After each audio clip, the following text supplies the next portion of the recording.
दोस्तों आज हम देखेंगे कि हम सैलरी शीट कैसे तैयार करें।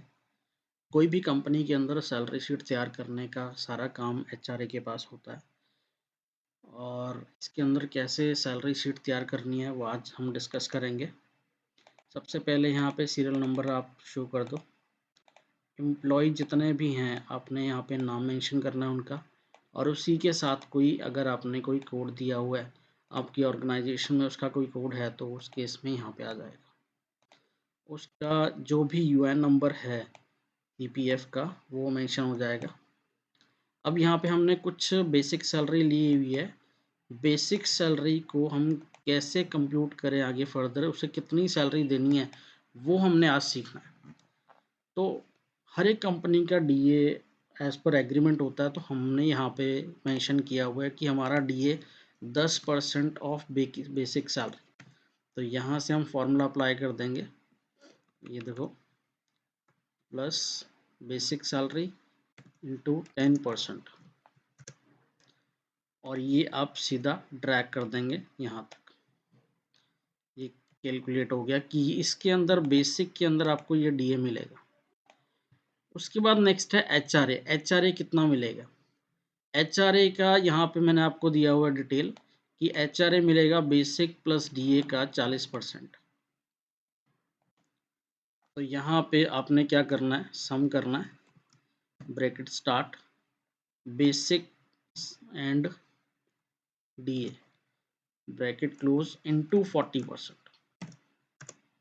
ये हमने फॉर्मूला लगा दिया और फॉर्मूले को आपने सीधा ड्रैग करना है। अब हमें पता चल गया कि हमारा एक मंथ का बेसिक कितना है, डीए कितना है और एचआरए कितना है। अब हमने चेक करना है कि इनकी प्रेजेंट कितने दिन ये प्रेजेंट हुए एम्प्लॉय। पेड लीव्स अगर हैं उनकी तो वीकली ऑफ लिया है, कोई फेस्टिवल है तो उस केस में ये हम टोटल कर देंगे। प्रेजेंट का पैसा मिलेगा, पेड लीव्स का पैसा मिलेगा, वीकली ऑफ का मिलेगा जो होता है, और फेस्टिवल का पैसा मिलेगा। तो हमने यहाँ पे फॉर्मूला अप्लाई करना है, सम ब्रैकेट स्टार्ट, और ये आपने ड्रैग कर देना है फेस्टिवल तक, या आपने क्लोज कर देना है। उसके बाद ये नीचे आप ड्रैग कर दोगे। ये हमारा फॉर्मूला अप्लाई हो गया इसके अंदर कि एम्प्लॉय इतने दिन काम किए, इतने दिन की हम सैलरी देंगे एम्प्लॉय के। अब ये भी 31 दिन से हमारे एक महीने से ज़्यादा ना हो, बस ये आपने चेक करना है। अब आपने क्या करना है, हमारी यहाँ पे अटेंडेंस ये है। अब हम कैलकुलेट करेंगे कि एम्प्लॉय का कितना बनता है, बेसिक का कितना बनता है। तो आपने फॉर्मूला अप्लाई करना है, बेसिक मल्टीप्लाई बाय जितने दिन काम किया डिवाइड बाय अक्टूबर का बना रहे हैं तो 31 डेज। तो ये आपने सेम फर्दर ड्रैग कर देनी है और ये कैलकुलेट हो जाएगी इनकी बेसिक। सेम आपने डीए का करना है, डीए का मल्टीप्लाई बाय जितने दिन काम किया है पेड डेज डिवाइड बाय 31। तो ये आपका नीचे ड्रैग हो जाएगा। उसके बाद सेम है, आपने एचआरए का करना है, एचआरए इंटू जितने दिन इन्होंने काम किया है डिवाइड बाय 31 डेज। तो ये आप ऐसे कॉपी करके ट्रैक कर दो। अब यहाँ पे पता चल गया कि इन्होंने इतना बेसिक अर्न किया है, डीए इतना अर्न किया है, एचआरए इतना अर्न किया है, और कुछ इंसेंटिव्स मिला है, ये है टोटल कितना इन्होंने कमाया है वो यहाँ पे आ जाएगा। यहाँ से बेसिक डीए एचआरए और इंसेंटिव को मिला के ये आपका आ गया, और ये आप नीचे ड्रैग कर दोगे फर्दर। इतना हर एक एम्प्लॉय ने कमाया है। अब कमाने के बाद इनका हर एक एम्प्लॉय का ईएसआई करेगा, कटेगा, ईपीएफ कटेगा। ईएसआई आपका टोटल मैक्सिमम 21,000 रुपये कटता है। 21,000 से ग्रॉस सैलरी ऊपर है तो आपका ईएसआई नहीं कटेगा।